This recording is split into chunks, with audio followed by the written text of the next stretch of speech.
Hello viewers, আসসালামু আলাইকুম। আশা করি আপনারা সবাই ভালো আছেন। আলহামদুলিল্লাহ, আল্লাহর দরবারে লাখো কোটি শুকরিয়া।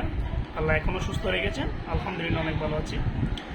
আজকে আবারও নতুন একটা ভিডিও নিয়ে আপনাদের সামনে হাজির হয়েছি, নতুন কিছু কথা নিয়ে। অবশ্যই কথাগুলো শুনে যাবেন, খুবই গুরুত্বপূর্ণ কথাগুলো হচ্ছে অতীত মনে রাখা। অতীত মনে রাখা বলতে আমরা যেটা বুঝে থাকি, যেমন একটা সময় একটা পর্যায়ে একটা মানুষ আমার উপকার করলো, অনেক সময় এসে দেখা যায় মানুষ সেই উপকারের কথাটা বলে যায়।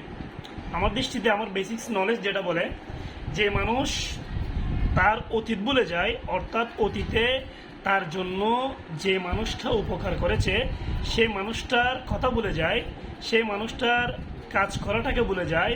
অর্থাৎ অতীতে সে একটা খারাপ অবস্থায় ছিল, এখন ভালো একটা অবস্থায় চলে গেছে, সেজন্য সে এখন মানুষকে মানুষ মনে করে না, মানুষকে পরোয়া করে না। তার অতীতের সব কিছু সে ভুলে গেছে। নিজের মধ্যে এখন একটা দাম্ভিকতা চলে আসছে, একটা অহংকার চলে আসছে, মানে নিজের সবসময় একটা ভাব নিয়ে থাকার চেষ্টা করে। এই আচরণগুলা একজন প্রকৃত মানুষ কখনোই ধারণ করতে পারে বলে আমার মনে হয় না। যে মানুষ তার অতীত ভুলে যায়, আমার দৃষ্টিতে সে কখনো প্রকৃত মনুষ্যত্ববান মানুষ হতে পারে না। আমি বলবো তার মধ্যে মনুষ্যত্ববোধটা পুরোপুরি নেই, তার মধ্যে অবশ্যই মনুষ্যত্বহীনতা রয়েছে।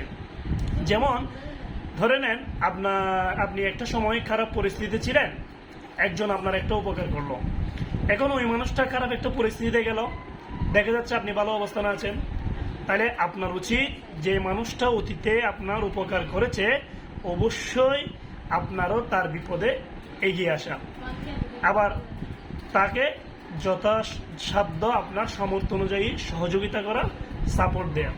আপনি দেখবেন একটা সময় অনেক মানুষ ছিল, অনেক বিত্তবান, অনেক টাকা পয়সা ছিল, আপনাকে বিপদ আপদে সবসময় সাপোর্ট দিত, সহযোগিতা করত, পরামর্শ দিত।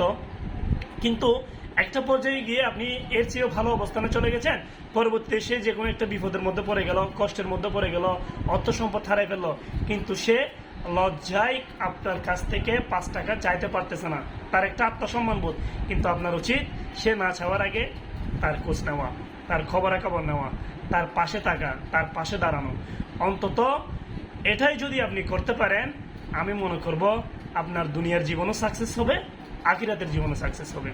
আবার অনেক মানুষ দেখবেন অতীতের কথা কখনোই মনে থাকে না তার মধ্যে। যেমন অতীতে সে কোন অবস্থানে ছিল, সে কোন পরিবেশে ছিল, কোন অবস্থার মধ্যে ছিল, সে একটা খারাপ অবস্থার মধ্যে ছিল, ভালো একটা অবস্থায় যাওয়ার পর সে মানে তার অতীতের সব কিছু বলে যায়, আশেপাশের সব মানুষকে বলে যায়। এগুলা একজন প্রকৃত মানুষের কখনো নীতি নৈতিকতা নেচারের মধ্যে পড়ে না। তো যারা অতীত মনে রাখবেন, আমার দৃষ্টিতে তারাই হচ্ছে প্রকৃত মানুষ। সবাই ভালো থাকবেন, সুস্থ থাকবেন। আবারও নতুন ভিডিও নিয়ে আপনাদের সামনে হাজির হব। আসসালামু আলাইকুম ওয়া রাহমাতুল্লাহ।